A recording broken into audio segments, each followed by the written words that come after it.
Hello friends, जय श्री कृष्ण, जय माताजी, गुड आफ्टरनून। केम छो बधा? मजामां? आज तो व्लॉग स्टार्ट करवामां मोडું થઈ ગયું છે, તો ડાયરેક્ટ બપોરે ચાલુ કર્યો છે।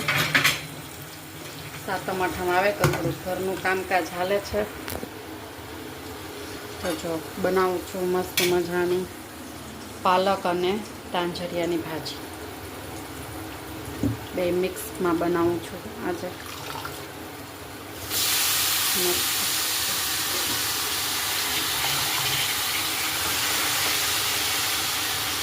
આજે સરસ સવારે શાકવાળા ભાઈ આવ્યા ને એની પાસે મસ્ત ફ્રેશ હતું તાંજરિયાની ભાજી, તો એની પાસેથી લઈ લીધી હતી।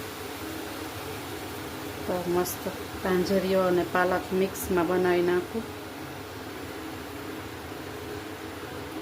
છોકરાઓને પણ ભાવે। અને થોડુંક બાજુમાં બનાવીશ ભાવિક માટે ભીંડાનું શાક, એટલે એ બેને ભીંડાનું શાક એ બાજુમાં ખાવું હોય તો ખવાય ને, ભાજી ખાઈશ તાંજરિયા।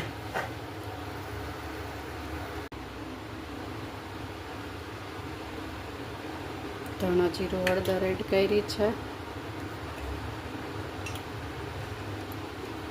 હવે એડ કરીશ મરચાંની ભૂકી।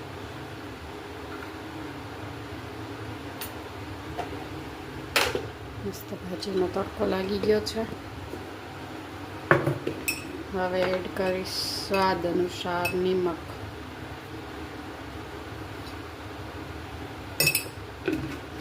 મસ્ત ભાજી બની ગઈ છે, જો ફ્રેન્ડ્સ તડકો લાગી ગયો છે।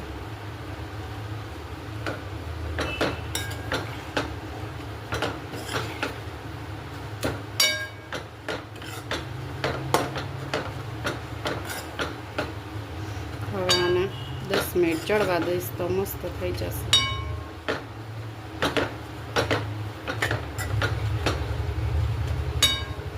તીખું થોડુંક ઓછું ખાઈએ છે અમે લોકો, એટલે મરચાંની ભૂકી ઓછી નાખી છે।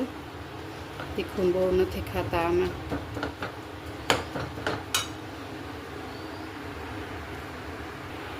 હવે હું એમાં એડ કરી દઈશ પાણી।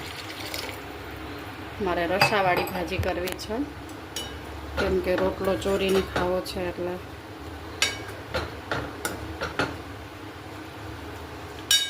ખીચડી સાથે ખાઈ શકીએ અને રોટલાની સાથે ખાઈ શકીએ એવી બનાવી છે અમે।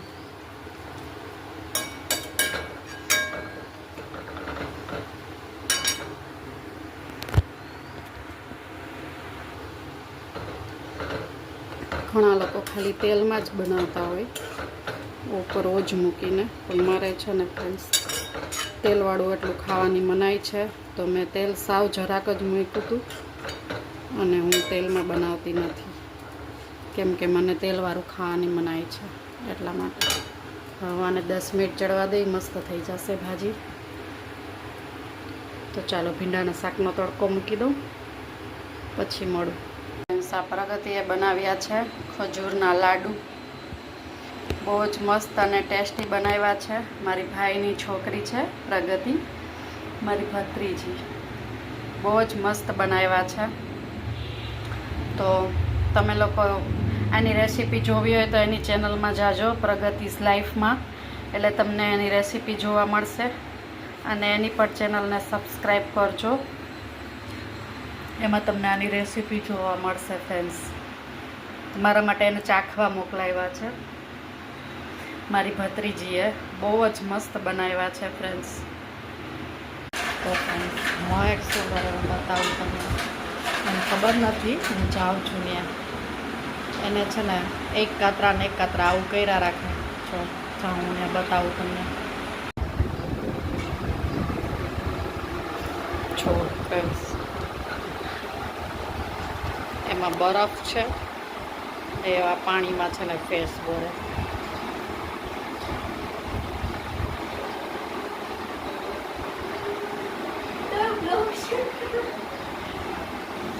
हेलो फ्रेंड्स, बस मैं एक ही करूँ एक ही ना करूँ, जैसे आप स्किन है मेल हो जाए, आप स्किन मस्त हो जाए, क्लीन एंड ग्लो कर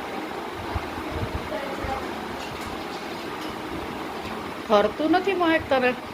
ના બાપરે કેટલું ઠંડુ છે બરફ.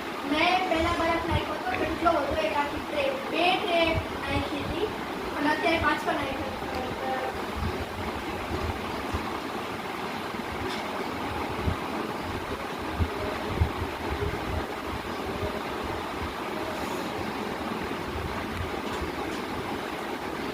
અચ્છા મહેક કેટલું ઠરે એમાં.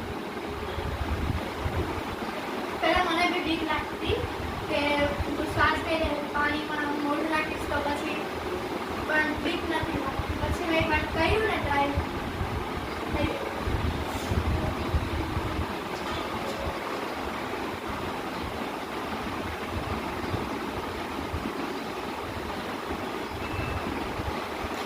એક મિનિટ એમાં રાખી મૂકજો એ રહી શકે.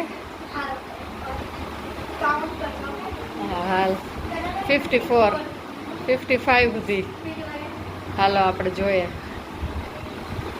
1 2 3 4 5 6 7 8 9 10 11 12 13 14 15 16 17 18 19 20 21 22 23 24 24 સુધી જ.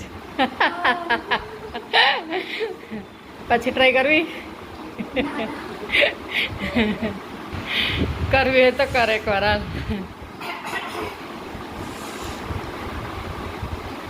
1 2 3 4 5 6 7 8 9 10 11 12 13 14 15 16 17 18 19 20 21 22 23 24 25 26 27 28 29 30 31 32 33 34 35 36 37 38 39 40 41 42 43 43 43 વધી રહ્યું. 60 સેકન્ડ નથી થતું. હવે લાસ્ટ ટ્રાય, નતર પછી આઉટ. 1 2 3 4 5 6 7 8 9 10 11 12 13 14 15 16 17 18 19 20 21 22 23 24 25 26 27 28 29 30 31 32 33 34 35 36 37 38 39 40 41 42 43 44 45 46 47 48 49 50 51 52 53 54 55 56 57. ચાલો ખલાસ. હવે પાછી પરમ દિવસે કર ત્યારે ટ્રાય કરશે. તો આ કરે નથી શું ફાયદો છે એ કે ફ્રેન્ડ્સના? મારા લાસ્ટ બ્લોગ મેં જ્યારે ચેનલ સ્ટાર્ટ કરી હતી ત્યારે તમે બ્લોગ જોશો ને તો તમને ખબર હશે મારી સ્કિનનો કલર અલગ હતો અને મારી સ્કિન જરાય ગ્લો નથી કરતી. અને હવે તમે મારા હમણાંના બ્લોગ જોશો ને તો મારી સ્કિન એકદમ વ્હાઈટ થઈ ગઈ છે અને એકદમ ગ્લો પણ કરે છે. હું કાંઈ પણ નથી લગાડતી, કાંઈ યુઝ જ નથી કરતી, કાંઈ ફેસ માસ્ક ફેસ વોશ કે એવું કાંઈ નથી કરતી, પાવડર પણ નથી લગાડતી. હું એમને વહી જાઉં ટ્યુશનના સ્કૂલ અને બધે. ખાલી લગ્નમાં જઈએ ત્યારે કેક મેકઅપ કરવાનું.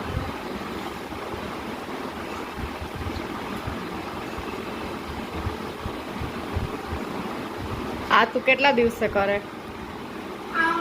પહેલા તો હું રોજ આમ બરફ છે ને લઈને ઘસતી. તો મને પપ્પાએ કીધું કે તું ઘસમાં, કેમ કે હું ઘસતી તો આ બધું છે ને અહીંથી લાલ લાલ થઈ જતું. તો મારા પપ્પાએ કીધું કે એ પછી છે ને લાલ થશે પછી છે ને અહીંયાથી ઉખડવા માંડશે સ્કિન. એટલે પછી છે ને હું હવે આવી રીતના કરું છું. એક દી કરવાનું એક દી નહીં, એક દી કરવાનું એક દી નહીં એવી રીતના. તો આમ હાલે. કેમ કે ઓમ આપણે ઘસીએ ને તો આપણે એમ લાગે કે એકદમ ઠંડુ ઠંડુ થઈ ગયું. આપણી સ્કિનમાં છે ને એ પછી આપણે ઓલા થઈ જાય બરે. પછી હું જ્યારે ઘસી લેતી ને બરફ પછી આવી લાલ લાલ થઈ જાય. તો આમ કરીને આમ લૂતી આ છે ને આમ ઘસતી. તો મને પપ્પાએ કરવા ના પાડી. મારા પપ્પા તો ભાઈ બધામાં એક્સપર્ટ છે. મારા પપ્પાને બધુંય ખબર હોય. હું એને પૂછે ને ડાયરેક્ટ એ આન્સર દઈ જ દે.